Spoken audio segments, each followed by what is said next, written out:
Today's hearing on childcare since the pandemic, macroeconomic impacts of public policy measures.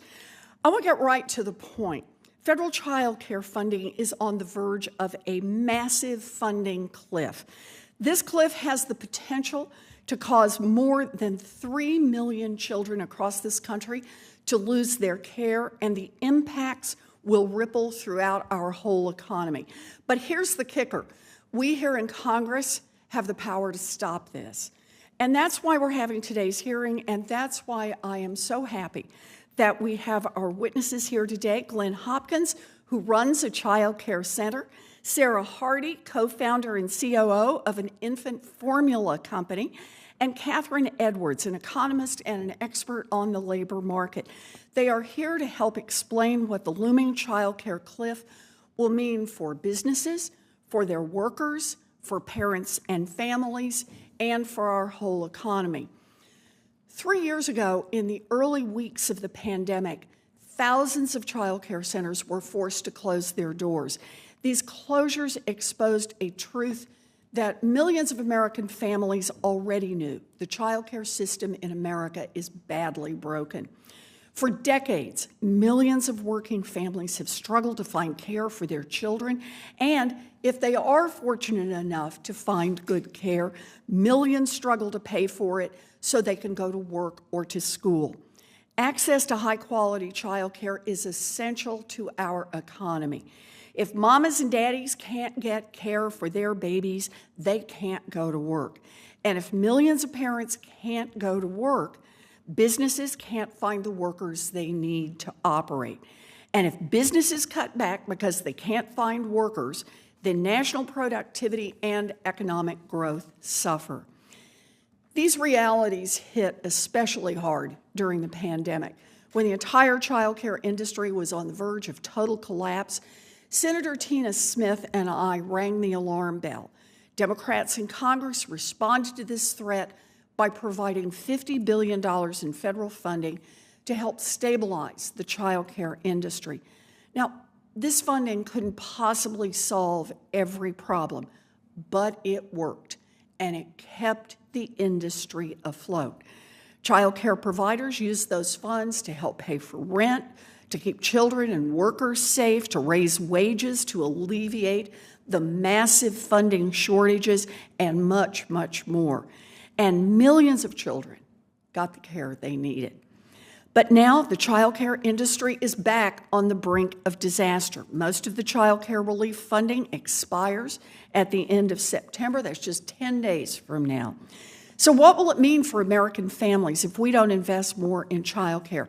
Analysts estimate that 70,000 child care programs will close. That means nearly 250,000 child care workers could lose their jobs, and over 3 million children could lose their care. Millions of parents, especially moms, will be forced to leave the labor force at a time when we're already facing an incredibly tight labor market. The ripple effects will be far-reaching and devastating. We cannot let this happen. We must act, and we must act quickly. We have champions in the Senate willing to get this done. Last month, I joined Senator Kaine, Smith, and 27 of our colleagues calling for $16 billion in emergency federal funding so child care providers can keep their doors open. Just last week, the White House announced support for efforts to secure additional funding for child care, and I'm willing to reach across the aisle to work with any Republican who wants to help get this done. We've got one big opportunity before us this month. In August, the administration sent its supplemental emergency spending request for Ukraine, disaster relief, and more. The Senate has now started debate on that package, and by the end of the month, we need to reach an agreement to fund the government and prevent a shutdown. This is a must-pass bill. We need to keep the government going so that we can continue food safety inspections and vital medical research. We must protect our national security interests in Ukraine and around the world. We have to respond to the natural disasters that have devastated communities around the nation, including in Massachusetts.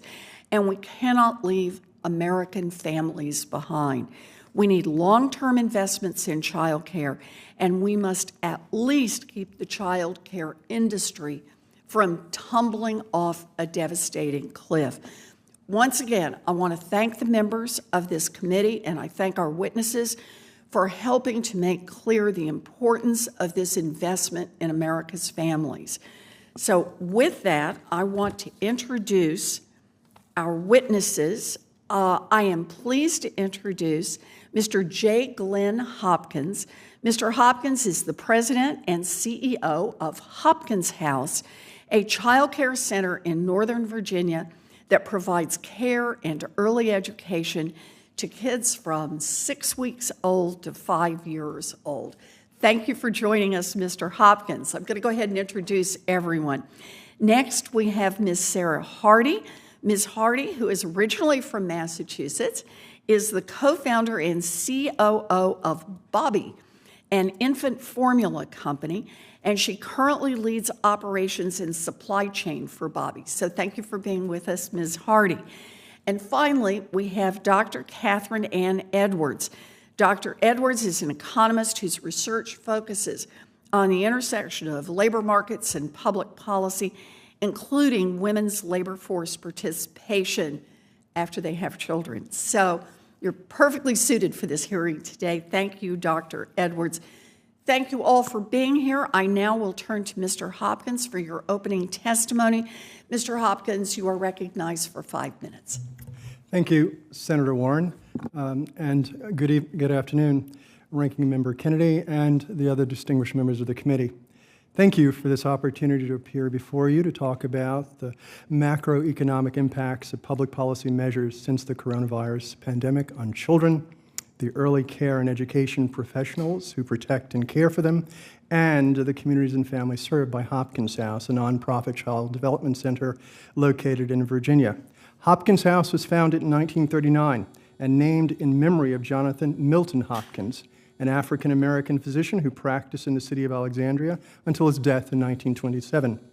Dr. Hopkins and his wife did not have children of their own, but they inspired a legacy of love and hope for the youngest among us that endures still today.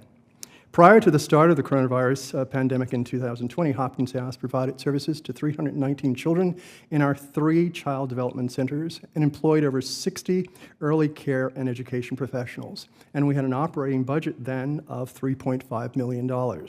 Today, nearly 4 years later into this pandemic, we serve just under 160 children at 2 centers and employ only 41 staff and have an operating budget now of $2.8 million. As the pandemic threatens the personal health of Americans and the economic health of the country, Hopkins House has so far spent over $14.7 million to provide safe, high-quality early care and education to the community's children. Of this amount, $1.2 million came through the American Rescue Plan. The lion's share of our spending during this period, $9.3 million, was the compensation paid to our amazing early care and education professionals who came to work every day religiously, despite the significant health risk to themselves and their loved ones. The pandemic also added a new expense for us: face masks, gloves, cleaning and sanitizing supplies, air purifiers, and increased work hours for our janitorial staff. The financial toll inflicted by the coronavirus pandemic is not unique to Hopkins House. Barely 6 months into the pandemic, 2,014 providers in Virginia had temporarily or permanently closed. Nationwide, as you mentioned earlier, 16,000 child care providers closed permanently between December of 2019 and March of 2021. And an estimated 166,000 fewer people are working today in early childhood. We entrust early care and education professionals with our children. We require them to be well-trained, and we relentlessly regulate their every activity with the children in their care. In return, we pay them an unlivable wage with few benefits, ask them to risk their mental and physical health in challenging work conditions, and provide them with minimal respect as professionals. Child care professionals in the U.S. are paid an average of just $13.51 an hour. That's nearly half of what the average U.S. worker makes. This low standard of appreciation and respect for child care providers is nothing new in this country. The pandemic has simply magnified and worsened this long-standing problem. At the end of this month, as you mentioned, like so many states, Virginia faces the prospect of a cliff dive in federal funding. The imminent loss of this critical support from the federal government is almost certain to mean in Virginia over 88,000 children will lose childcare. More than 1,300 childcare providers are likely to close. $280 million in earnings will be lost by parents of young children forced to cut work hours or leave the workforce. Nearly 3,000 early care and education jobs will be lost in Virginia. Similar impacts will be felt throughout the country.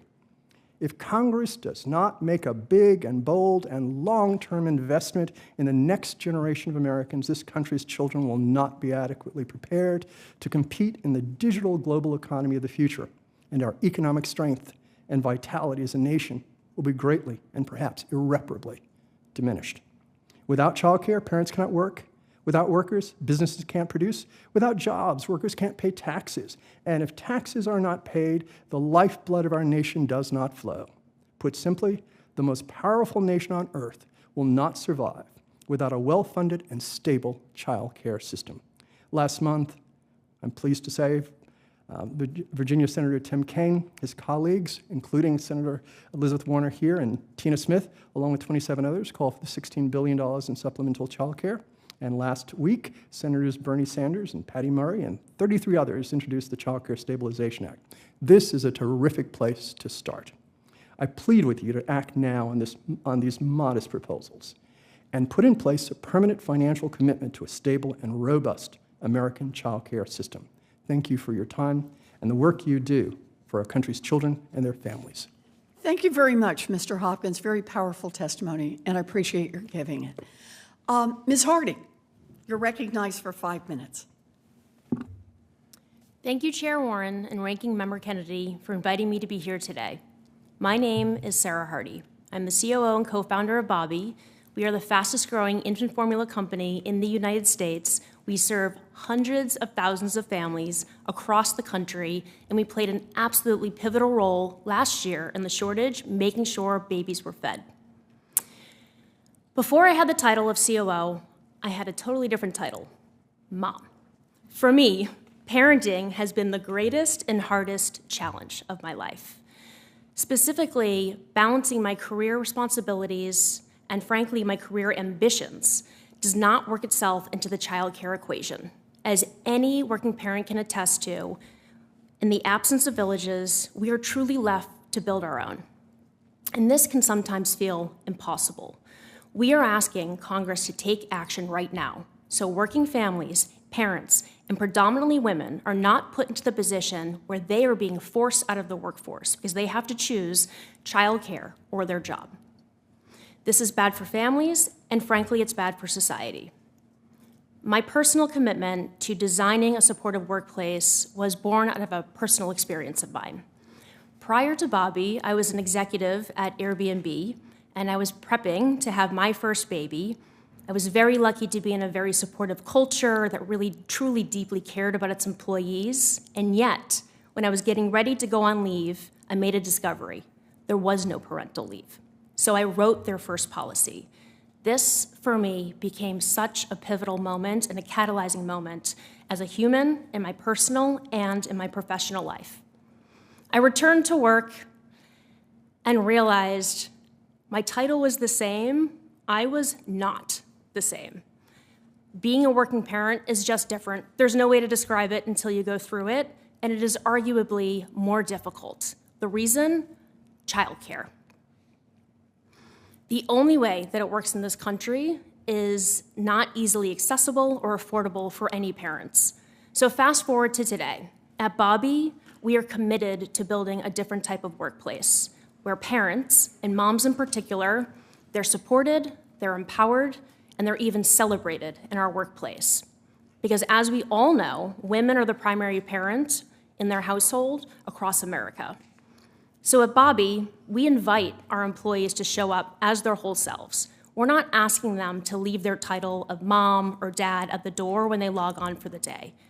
They get to come to work every single day and be mom and researcher, mom and analyst, mom and scientist, Childcare is literally powering the Bobby business. We have 93 core employees, 69% are parents. And of those, the vast majority have at least one kid under 5 years old. We are completely outnumbered by kids in our team, and we wouldn't have it any other way. In a recent survey, we found that childcare was not only critical to our employees, but equally so to our bigger community of Bobby parents. 85% of respondents for the survey advised that childcare was critical to their ability to work. 94% said if they lost that access to childcare, they would not be able to go to work and they would have a mental load that had a negative impact on their life. We need Congress right now, at this moment, to take action. Taking action is not new to Bobby. Last year, we stepped up and we leaned in to lead in the infant formula industry in a time of crisis. Bobby is a brilliant case study of what it looks like when businesses invest in their employees and support working parents, and they can still be successful. I am humbled and truly honored to be here today as a leader, as a business owner, and mostly as a mother. So if I ask one thing for you to take from this, it's this. Parents are the backbone of our economy. We are waking up every single day doing the most important job, mom and dad. But we can't do it alone. Thank you. Thank you very much. I appreciate the testimony, Ms. Hardy. And Dr. Edwards. Thank you so much, Senator Warren, for inviting me. My name is Catherine Ann Edwards, and I'm a labor economist. In 10 days, American Rescue Plan funding that has been shoring up child care providers is set to expire. From the labor market's perspective, the timing could not be worse. Reducing child care reduces the number of people available to work. Full stop. It is a contractionary labor supply policy akin to mandatory retirement. Right now, the economy is on track for a soft landing, where inflation normalizes without a significant increase to unemployment. It is a magnificent, if tenuous, accomplishment. The key to securing it has been an expansion of labor supply. So let's go back 2 years. It's the fall of 2021. The monthly price index reports are growing alarming. Inflation is at rates that has not been seen in 30 years, and it is getting worse. By the summer of 2022, prices were up 9% from the year before, and the Fed was raising interest rates. The forecast was grim. The U.S. economy would fall into recession. The key to bringing down inflation is to reduce the pressure on prices, either through reducing demand or increasing supply. By raising rates, the Fed has been trying to lower consumer demand. But their efforts were met with a very extraordinarily tight labor market. In the summer of 2022, unemployment fell below 4% and wages were rising quickly. Not just a prediction, many economists augured that the only way to bring down inflation would be through a recession. With mass unemployment and job loss, demand would certainly, if painfully, fall. But that's not the only option, as the labor market proved. Between this summer and last, 3 million workers joined the labor force, and labor supply was successful in loosening the labor market rather than mass job loss. This supply-side expansion looks to be doing its work. Inflation has fallen consistently over the last 14 months. So the question now is, and the number one priority for our economy, how do we keep the soft landing soft? This economy needs an adequate supply of workers, and that brings us back to the federal support for childcare. A reduction in that support could jeopardize labor supply for 2 particular reasons. 1, the private provision of childcare is a market failure. There is insufficient supply of care given the demand in the economy, coupled with unsustainable price increases. Over the past 30 years, prices for childcare have increased more than housing, food, energy, medical care, or the poster child of high prices, prescription drugs.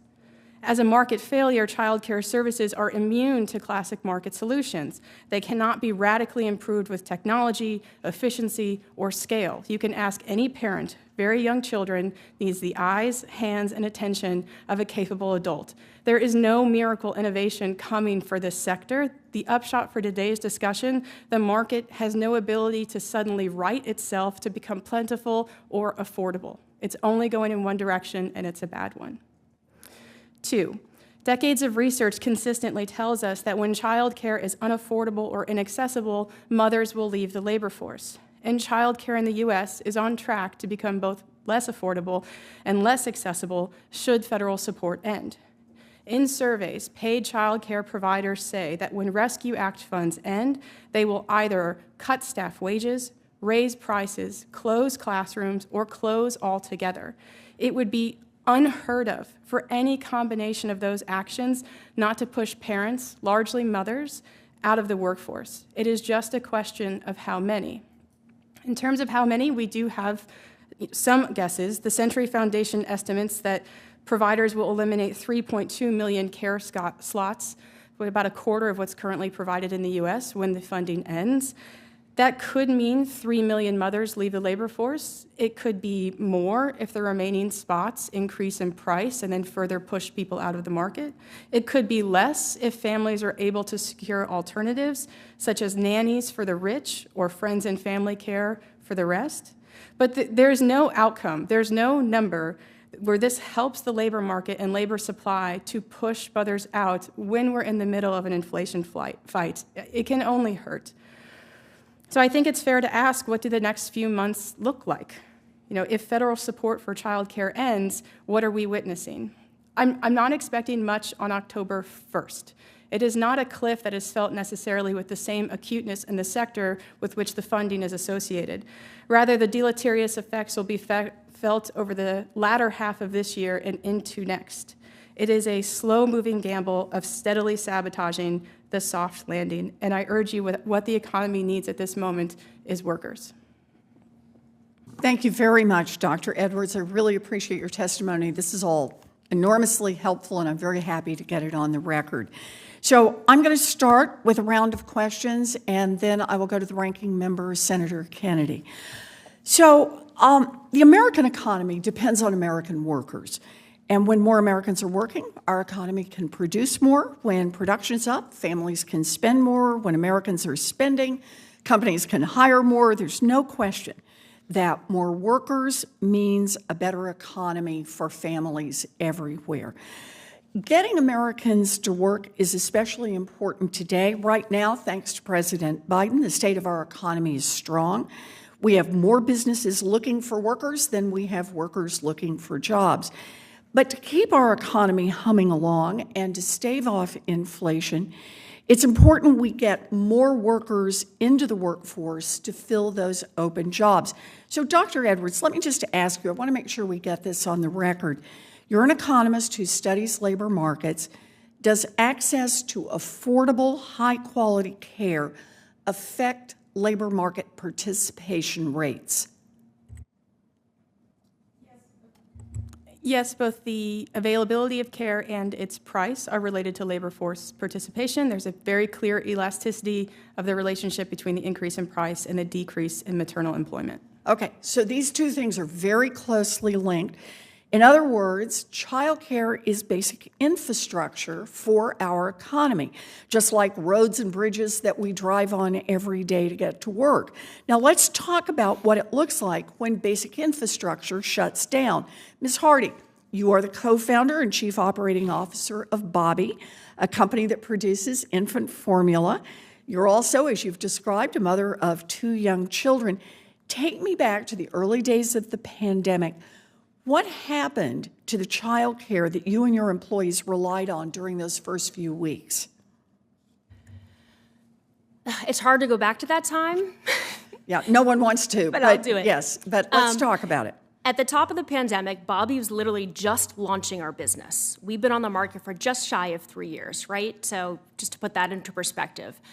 And it impacted everything. I remember myself staring at a document. I was about to sign an office lease for our new business, and overnight, the whole world changed. All of our employees went home, we all logged onto Zoom, and right there, front and center for the entire team to see was working parents, trying to manage a kid, that little head running by in the background, and trying to focus at work. It was absolutely impossible for them to manage that tension. I myself had a teacher move into my home, and I ran a kindergarten for a whole year. Everybody at Bobby knows recess is at 11 a.m. and 1 p.m. at my house. But truly, this is not something that we can fix on our own as business owners. I pride myself on how we support parents, and I had a real moment of pause coming here today because childcare is the one nut that we cannot crack on our own. It is impossible for us to solve. So we need partnership, true partnership between business owners and the government to solve this collectively on behalf of working parents. So that's a very powerful point, and I'm not going to drop this point. I just want to make sure I get everything else on the record here, but I very much hear you, and we're going to talk about this. But I do want to go back. I was saying about the first few months of the pandemic, you talk about how everything changed overnight. You know, Americans experienced job loss on a scale not seen since the Great Depression. Over 20 million Americans were suddenly out of work, and they couldn't pay their child care providers. Hundreds of thousands of child care providers were at risk of shutting their doors. Mr. Hopkins is nodding about this because you remember these days. So this is when Senator Tina Smith and I led the charge to secure $50 billion with a B in emergency stabilization funding to help child care providers stay solvent, to try to keep workers on the payroll, and to handle the unexpected expenses that cropped up in trying to deal with the presence of this virus. So, Mr. Hopkins, I want to get your view here. You run a child care center in Virginia. How did the Pandemic Stabilization Fund affect your operation? Senator Warren, let me start by letting you know that Hopkins House is an 84-year-old institution. We serve the range of Americans who need child care, from military to working to government folks. And the $1.2 million we received in federal funding represented 8% of our budget over the pandemic, but it was absolutely life-saving for the institution. Had it not been for this funding, we might have been among the 67% of child care providers in Virginia that had to close temporarily and permanently. These funds also enabled us to save 60 jobs in the child care industry that served the military folks from Fort Belvoir and the Pentagon, where some of our folks' children come from. It also allowed us to continue serving essential workers. We only closed for 3 weeks during the pandemic. And it was because of the funding from the federal government, we were able, as an institution, to continue helping the folks in this country who needed that help. So this picks up on the theme that you had laid down, Ms. Hardy, and that is the importance of partnership between the federal government and, in this case, the providers of child care. And what I'm hearing you say is that the emergency stabilization funding was critical to keeping child care afloat during the pandemic.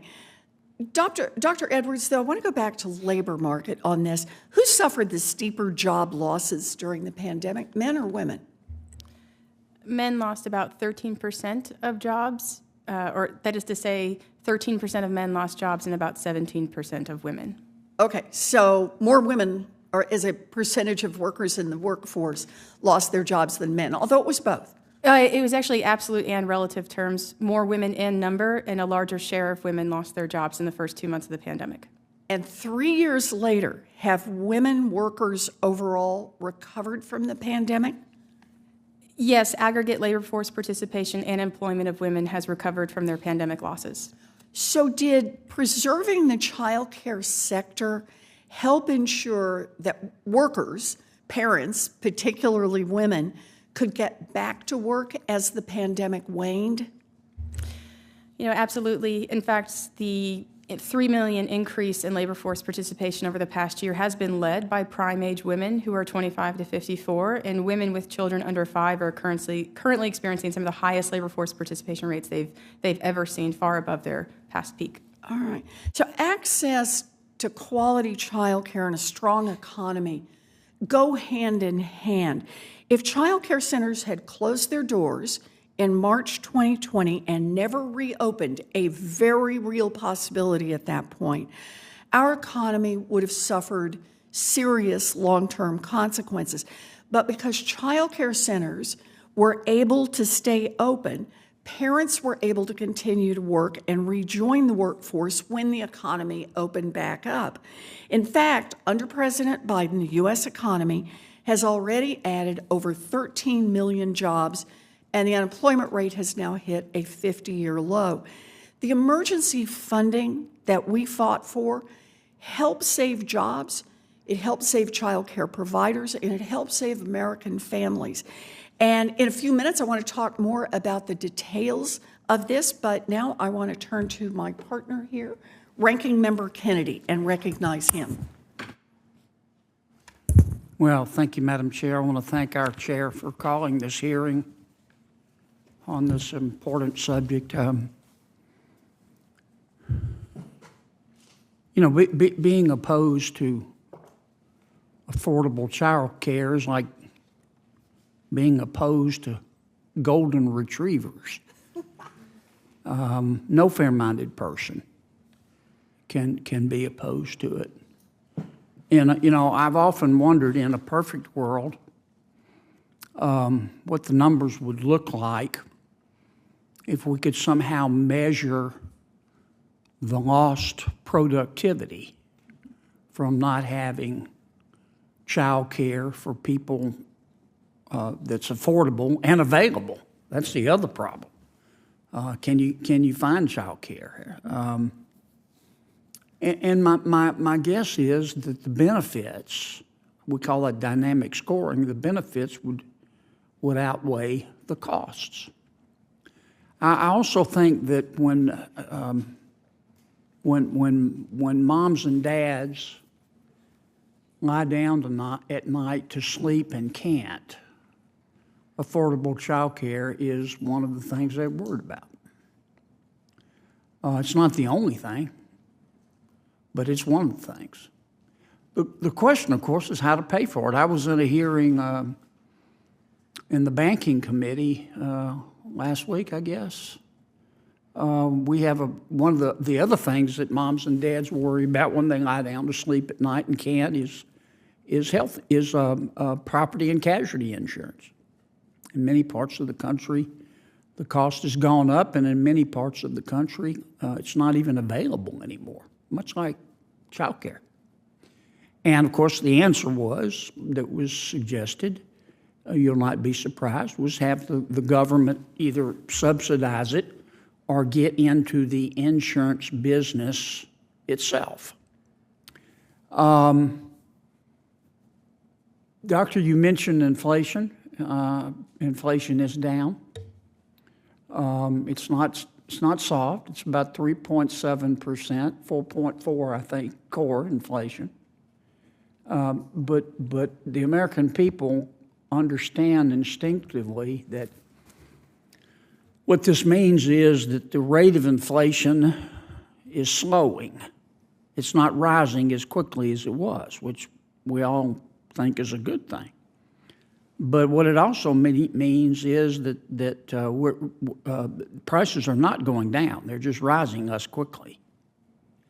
And in my state, unless we go into disinflation, which will cause huge unemployment, we're going to be stuck with these high prices.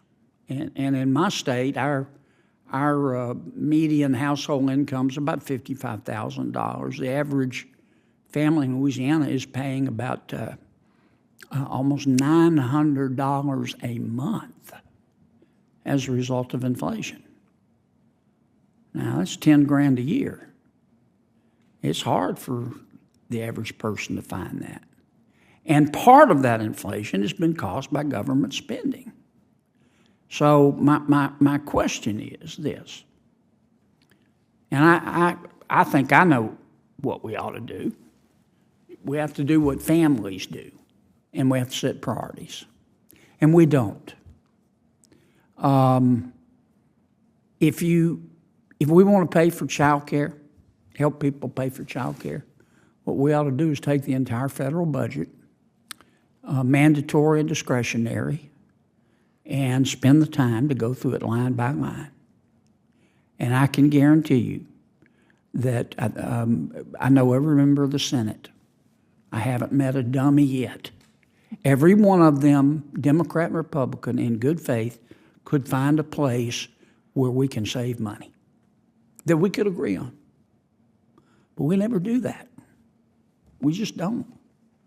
And so as long as we're not doing that, that's the problem. So my question, I know that's long-winded, how do you think we ought to pay for this? Should we borrow more money? What should we do? Let me start with Mr. Hopkins. Senator Kennedy, thank you for your comments and from the great state of Louisiana.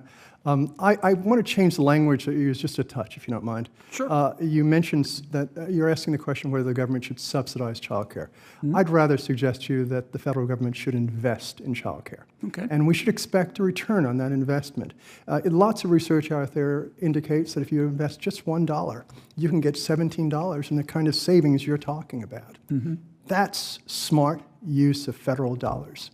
And I urge the Senate, I urge the House to look at ways of investing in the things that should matter in this country, and that is the next generation. The folks who need to be taught about how to defend this country, the folks who need to take care of grocery stores, who need to deliver mail. That's an investment in the people of this country. And so that's I tweak the language that you use to moving it from How do you suggest we should pay for it? investing. You simply invest. It's like, let me put it to you this way. If I have $10 Let me put in it my... another way. Where do you think we should get the money? It's called the Treasury. Where do you think Treasury should get It gets it from the folks who have to pay the taxes, who have to work, and they can't work without Do you childcare. think we should raise taxes, or should we borrow the money? Oh, I think you should do what it takes to get the proper Well, investment. those are the only two choices. But would you borrow money to have a great investment of 17%? Well, of course, Mr. Exactly. Hopkins, but it begs the question. Yes. Because nobody around here ever stands up and says, I've got a lousy idea and I need money for it. It's always couched as an investment.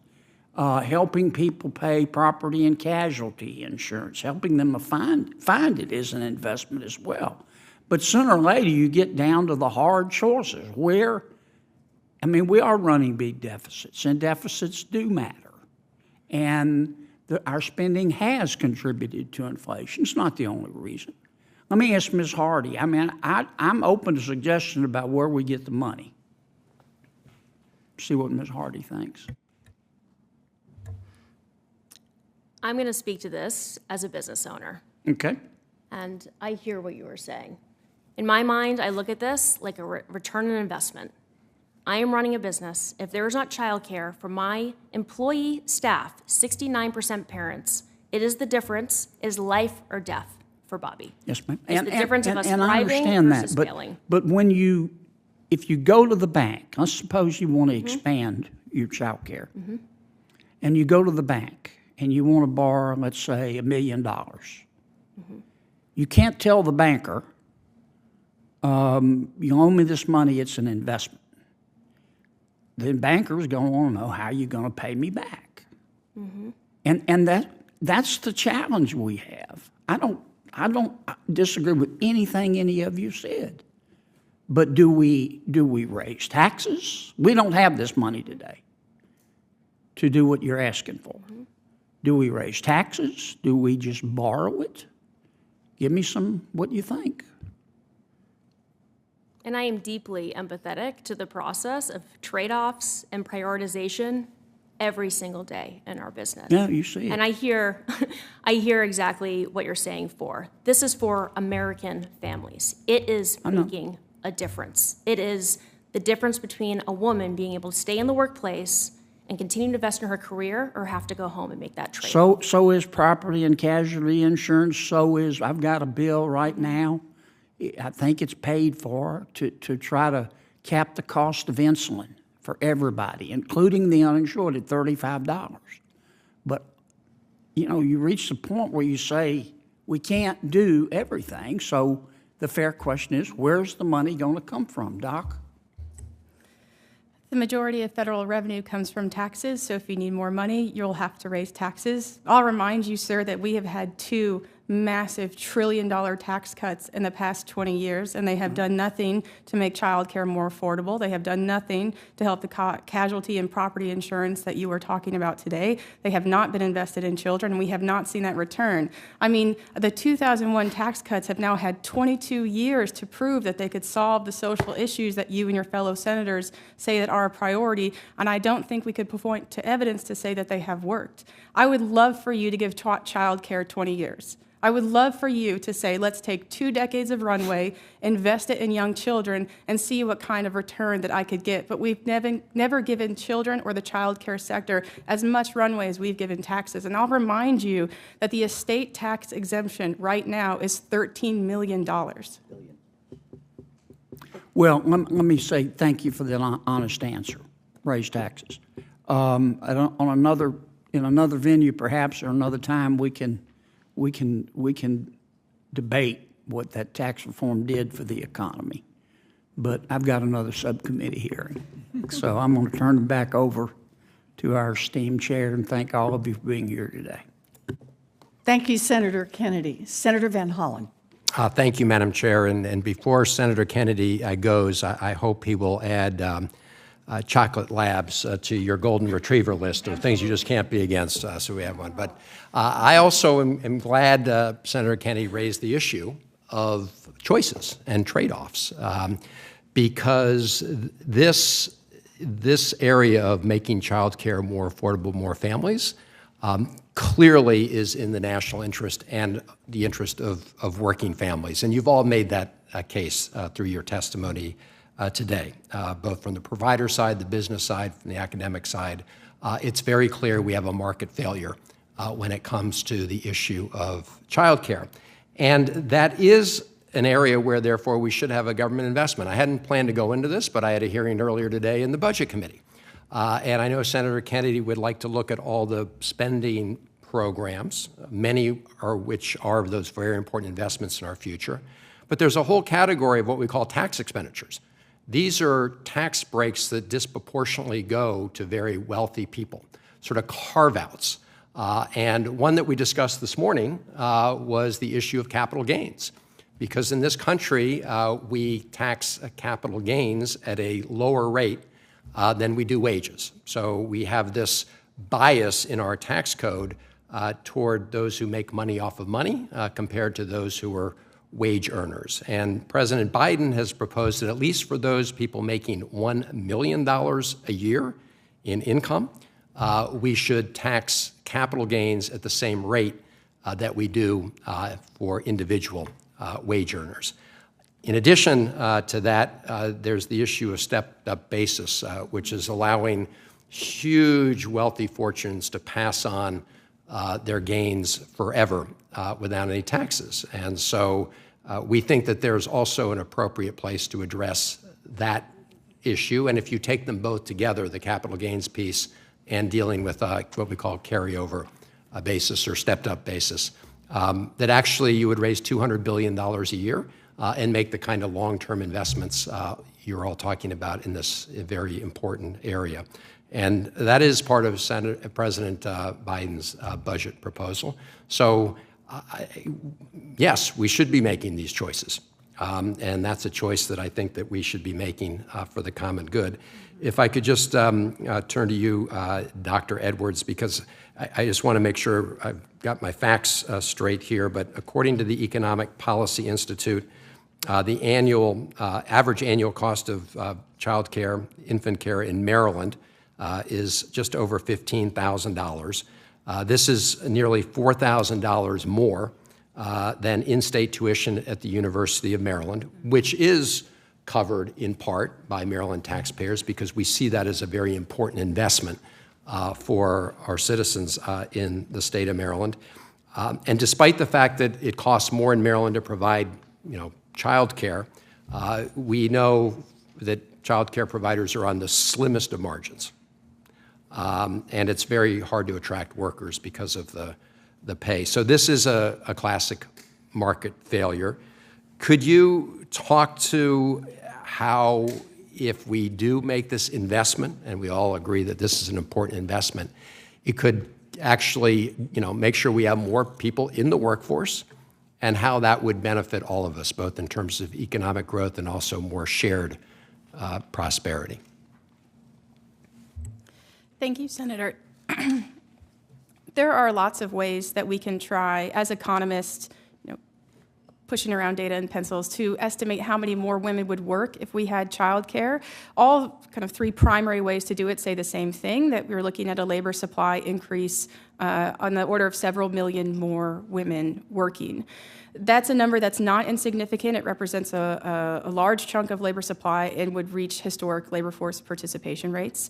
Your quote from EPI is correct, and I would add that the cost of 2 children for childcare is higher than in-state tuition in 32 states and the District of Columbia. It's also higher than the average rent and mortgage payments in at least 40 states. But I think the other way for you to think about this in terms of what are the returns to the economy is that right now, a lot of families are outgunned and outmatched by the child care market. They want to have more children, and they are citing expensive child care as the reason why they're not having the number of children they want to have. They want to work, but they're citing too expensive child care as the reason why they can't work. And so we do think often of aggregate investments, how many people could be working, but I think on some level there is an economic question of, are individuals and our economy able to make choices, or is a failed child care market making choices for them? Well, I appreciate that. I see my time is up, but I think as your response to the question answered the last part of it. Clearly, we have a market failure here, which is why we all should be finding a way to make sure we address this issue. Thank you all for your testimony. Thank you, Senator Van Hollen. Senator Smith. Well, thank you so much, Chair Warren, and thank you to all of you for being here. As I think maybe you know, this is a subject that is near and dear to my heart, and I really appreciate the questions and the comments of my colleague, Senator Van Hollen, as well, because everything that I have learned from doing this work and from talking to families and providers and local businesses in Minnesota is that this market, as you're saying, is broken. It does not function as it needs to function. There is, the business model doesn't work, is how the family providers, childcare providers that I talk to tell me. And I was just recently in August, visiting providers in rural Minnesota and in small-town Minnesota, and I want to just highlight what impact the shortage of childcare and the lack of the affordability of childcare, what impact it has on rural communities as well. And this is a choice that we're making. We're choosing to do other things rather than fund a child care system that works for Minnesota and American families. And I just think that's the wrong choice. And when people tell me that, we can't afford to invest in child care, I just don't understand that, because we know that the health of our babies is the number one thing that we should be paying attention to. And I'm going to come to you, Mr. Hopkins, because I'm really curious to hear about your experience as we put more money into child care during the pandemic. And we had child care relief funds that were designed to help boost compensation for providers, to help sort of strengthen and stabilize the business model for providers, and at the same time to try to make it more affordable for parents. And so could you just tell us a little bit about how that worked for you in your at Hopkins House, and how you use those stabilization grants, and what is the impact now that we're seeing that support go away? Let me start with letting you know that at my center, for example, it's $20,000 a year for infant care. That's just one child. If you've got 2 or 3, it's $60,000, $70,000, unaffordable.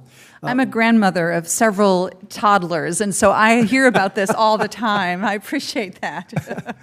And this is important in all of our work in understanding how much childcare costs. And even there, at our center, which is a nonprofit organization, we're subsidizing even that rate. That doesn't even come near the true cost of quality childcare, which is closer to $30,000 per child. And so I want to get that out there.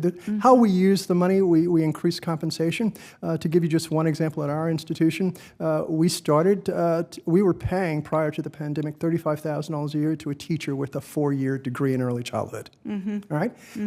Now, through these funds, we're now paying a minimum of $45,000. But let me suggest that number is still not high enough because you can become a kindergarten teacher in the city of Alexandria and make $56,000 with the same credentials. Childcare is not well funded. We also found out very quickly these are moms who work for us who themselves didn't have health care.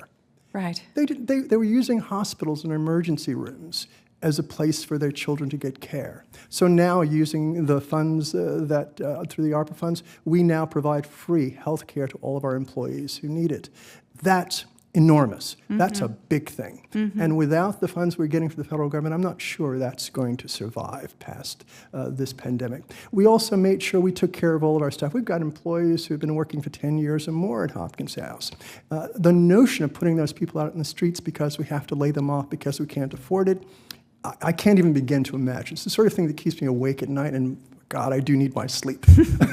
And it's troublesome. And I'll finish up on the rural side of things. You know, Virginia has a number of rural communities, and those communities need to be served as well. And the kind of investments the government is making in incentivizing businesses to put internet access in rural communities, why not also incentivize businesses to put childcare, quality childcare in those very same communities that you have in Minnesota? Absolutely. And you think about a network of childcare providers that could include Head Start and family child care providers and small centers in rural areas. That is as much a part of the economic infrastructure and the healthcare infrastructure as broadband, I would argue. And we don't expect those families in those communities to pay the full freight of third grade.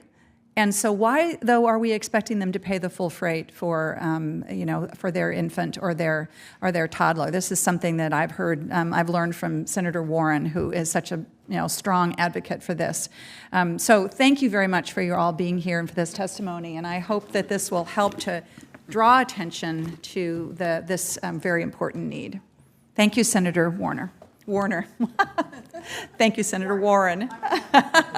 I'm Warren. You'll get that right. So let me ask another round of questions while Senator Fetterman is settling in here.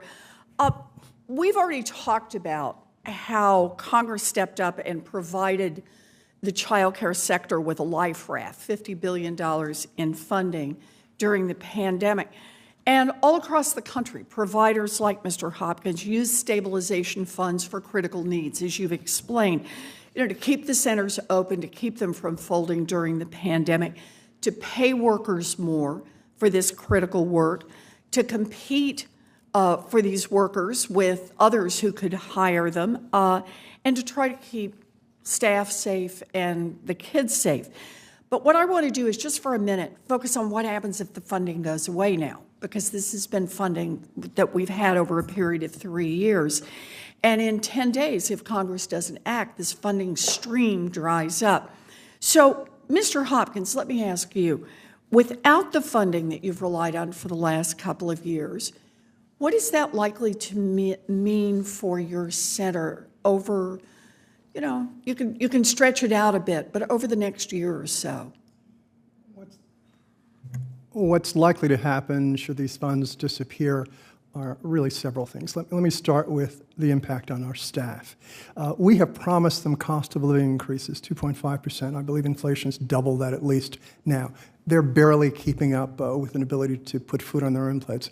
Number two, we'd have to worry about whether we could afford the staff that we have, at least certainly to the degree that we have, and maintain the ratios.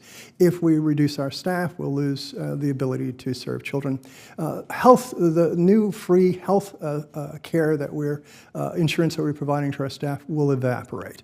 That would be an absolute tragedy. The reason I should also mention part of the incentive that staff will have to leave our institutions, indeed they will. You're aware Amazon HQ2 is now in Virginia. Well, they started out paying folks $20 an hour, and they're a little higher now, but $20 an hour. We're still just getting close to the $16, $17 an hour. Mm-hmm. What choice will our employees have but to go and work for Amazon or Walmart? You can be a manager at Walmart at a minimum of $50,000 a year. Why should we even consider that if I were a child care provider, having to get a 4-year degree, for example, to make $28,000 a year. So the impact on us will be tragic. It will be worse than simply dropping off a cliff. It will be absolutely devastating. I really appreciate your underscoring this. And Dr. Edwards, what would be the impact of ending this funding on the overall child care industry and the broader labor market? A reduction in childcare can only reduce labor supply. Full stop. There's no outcome in which we somehow have less care and more or the same workers. And Ms. Hardy, what proportion of your workforce are parents of children under 5? So we are 60% of the parents on the Bobby team have at least one child under 5. Many of them have 2 under 5 years old. Okay, so what would it mean for your company if providers like Mr. Hopkins were forced either to close their doors altogether or to cut back on their hours or reduce the number of classes they have? What will that do to your employees? I mean, without workers, we literally cannot run our business. Childcare is powering the Bobby business. There is one story, actually, I'd like to tell from a current member on our team. She's a mom of 2. Her eldest is in preschool, and her husband's a teacher. 4 years ago, they had to make the decision for him to leave his job because when they sat down at the kitchen table to figure out their finances, it made no sense for him to go back to work. 4 years, we've had that teacher out of the workforce. 4 years, he has been the primary parent. 4 years, he has bared the mental toll of having to do that. And she brings that to work. You know, that is hard for them. So childcare, it's not just about who's in the workplace, it's also about who's at home. It impacts everybody. That's a powerful point around this. So, as best I understand the data, the looming child care funding cliff could cost over 3 million kids their care. That's about 1 in every 8 children under the age of 5.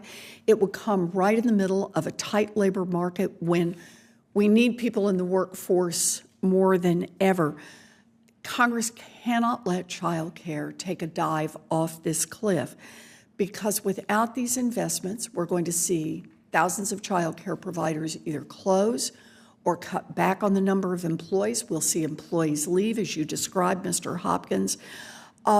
This is one of those things that you can either do the investment that is good for everyone, or you can cut the investment and see the negative effects all the way through the system. So I very much appreciate your help on documenting this.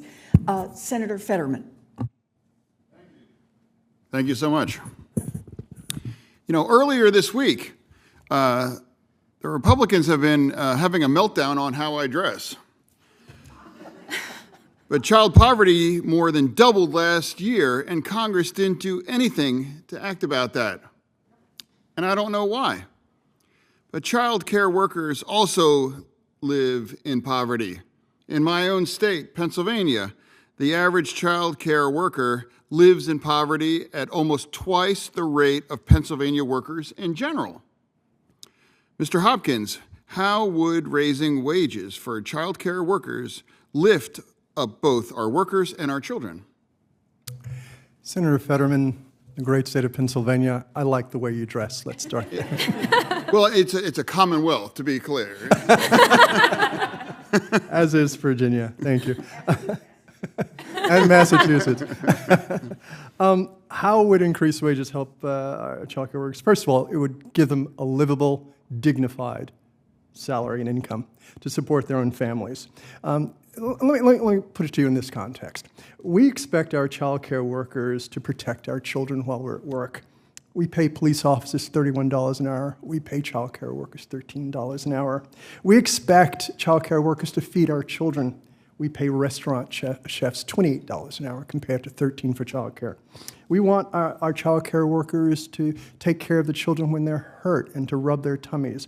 We pay a masseuse $20 an hour compared to $13 an hour in child care. We expect child care workers to take our kids on trips. We pay bus drivers on average $18 an hour, still higher than child care. And finally, we want childcare workers to play with the kids. We pay NBA athletes $7 million a year. We make $13 an hour. I mean, the key for us is just asking for a livable, dignified wage.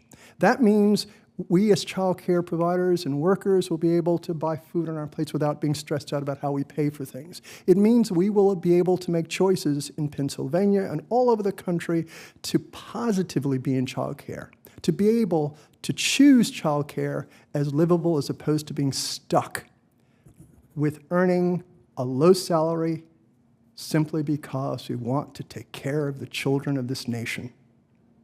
The average is below $15 an hour. $13.57 is about the average. You know, it's insane. And, you know, at $15 an hour, that's what, $31,000 a year working full time. And, you know, who's living large on $31,000 a year, you know, let alone, you know, significantly less than that? How on earth can we expect those workers to take care of children, or our children, you know, if they're not even able to really take care of themselves, and I'm sure their own children that they have at home as well too. It's outrageous, and I just don't know why we would be arguing about this kind of investment, both in the children, but the families, and that rely on this so too. And of course, Pennsylvania is a rural state, and almost 60% of families live in a child care desert. Clearly, the status quo isn't working in Pennsylvania. Mr. Hopkins, what in your mind is the single most important thing Congress can do to fix this? Well, let's start with understanding how rural states are. Virginia has a number of them as well. The challenges that rural areas face are just cost, difficulty of access, variable quality and funding, and a lack of a concentrated population to support the care. So the federal government can do a bunch of things to help rural communities, including communities of color that I put in that same kind of category. We can incentivize companies in the way that we incentivize internet access to have providers come into those rural areas, incentivize that. We can create tuition assistance programs, Pell Grant type things, targeted to rural and high-need communities, much as we do in some other areas. We can incentivize educators to want to work in rural communities like we do with Teach for America, for example. We can also, there's an untapped resource that we haven't used, and that is military spouses. We've got people who want to work. We can sort of deploy some of our spouses in these rural communities. The federal government can do this, a simple ask. But it requires some funding, but it's an investment. And I want to be clear, the investment has amazing returns that are economic returns. Research says roughly $17 or up to about $17 per child in that kind of investment. Rural communities have children who have aspirations and dreams. At the very least, the federal government should recognize that. Well, I lament that my time is up, but I really want to thank you and everyone for coming to share your expertise with us today. Thank you very much. Thank you, Senator Fetterman. So I just want to wrap this up by asking a few more questions to see if we can pin this in. And that is the importance of this pay, not just on the lives of the child care workers, but literally on how many we have and how many children are served. Mr. Hopkins, you explained that stabilization funding from Congress meant you were able to increase pay for your teachers, I think you said by about 25%. Mm-hmm. They're still not paid well, but at least you were able to move it up a little. You still pay far less, I think you said, than similarly credentialed teachers in the public schools. But I would ask you to translate that into the number of kids that you serve. The consequences of the pay differential, what does that mean in terms of how many kids can actually get care in your center? We can serve up to 319 children. Right now, we have 160 children. Wow, so you're at about half. Correct. Of what you would be able to serve if you had a full complement exactly. of teachers. If parents came to our center today and wanted to fill up our school, we would not be able to serve them. We'd have to turn them away. And that would be tragic both for the economy and for those parents, but also our center. That's just one indicator. Let me talk about the second one, which is quality also suffers. If I were to just simply today say, in order to serve 300 kids, let me go out and find anybody off the streets that loves kids and doesn't have a horrible background, hire them, that doesn't help because they don't have the skill set that's necessary to move forward the intellect of their children, cognitive development, and all of that. So that's critical. That makes a heck of a difference. And the final piece related to this is that if we're not able to fill our center, I'm not sure that we can afford to continue the high quality that we're providing in the training we give our staff, the kind of resources we put into the classrooms. All of those things matter. And the extent to which we're able to do that requires additional funding. So to get the teachers we need, we actually have to pay them something closer to what they're worth. Livable, dignified wage. All right. And we know parents can't afford to pay more. They're already stretched beyond what they can do. This goes back to what Ms. Hardy said from the beginning. We need good partner from the federal government to make this work. And just so I get all the pieces stitched together as we come to this, we talked about workforce participation. That is the proportion of women that are in the workforce, proportion of men of working age that are in the workforce. Dr. Edwards, you said we have recovered in the sense that we now have as many women, or a proportion of women, post-pandemic as we had pre-pandemic who are in the workforce. But let me ask the question differently. Could we have a higher participation of women in the workforce if Mr. Hopkins could find more teachers and expand his child care offerings? There's nothing special about the high of labor force participation that was set for women around 24 years ago. It was not some bellwether moment for femininity in the U.S., right? It was just a high that was set when the demographics and labor market were different. It doesn't mean that we've accomplished something, and rather, if you were to look at it from a different perspective, it means that we've been frozen in place for 25 years, only just now recovering what we once had 25 years ago in terms of labor force participation. But I would, offer that there's no optimal level of labor force participation in the aggregate. We know that we can go higher because we know that women are constrained. And they're constrained from working because they cannot find affordable or accessible childcare. When Senator Fetterman was asking about rural areas, I think one thing we haven't brought up today but is worth mentioning is that there is a cascading effect of pushing women and mothers in particular out of the labor force because, labor markets, men and women don't hold the same jobs, right? Walk past a construction site and walk past a daycare, you're going to see very different looking people. Mothers and fathers don't hold the same jobs by extension. And the number two occupations in terms of both the number of mothers they employ and having the highest share of mothers in their employ are nurses and teachers. Mm-hmm. Two occupations that we can ill afford to take workers out of the labor market right now. That's a really powerful point. So if we want those workers, we've got to have the slots. In order to have the slots, we've got to have the federal government as a good partner. I'm going to let you give us the last cheerful view here, Mr. Hopkins, and that is if we actually put up the money, and it's both the money to avoid the cliff, which is what we're talking about right now, but the long-term money, to actually build in the kind of support that would permit us to build out the systems for universal child care so that everyone who wanted access to high-quality child care could both find it and could afford that care. That would mean raising wages for your workers. Can you just say a little bit about what this would mean for your workers and overall for your center in the child care industry? If the child care industry had all the money we needed, let me say we'd be very, very happy. Let me start there. Good. Number two, we'd be able to put enormous resources in the classroom that helps these kids not only grow up to be amazing contributors to this country, they would be folks who'd come from families that didn't have to be stressed out about worrying about their incomes. They'd be healthy because families could support the health care they need. In addition, it would just tear away generational poverty because child care starts a child on a path of total success. And that's what I think and hope and pray that this government wants for our children.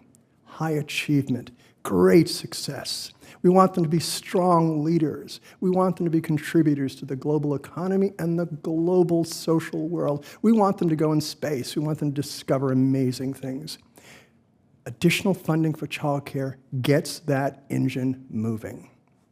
Strong leaders, strong businesses, a strong economy. This is what we need. And I so appreciate your putting it in those terms. We talk about childcare, that's mostly what we've talked about today, but this is early childhood education. This is education, even those little tiny babies who are around colors and words and other children and 1,000 new experiences. This is an investment worth making. And I very much want to say how I appreciate your point, Dr. Edwards, that how about if we give childcare a 20-year runway to show what it can do, that if we make those investments early on, the kind of nation we can create and the kind of opportunities we can create, not just for people in a narrow slice, but the kind we can create for everyone. So thank all three of you for being here today. I'm very grateful for your taking your time and coming here to tell this story nationally. With that, questions for the record are due 1 week from today on Wednesday, September 27th. For our witnesses, once those questions come, you will have 45 days to respond to any question. Thank you again. This hearing is adjourned.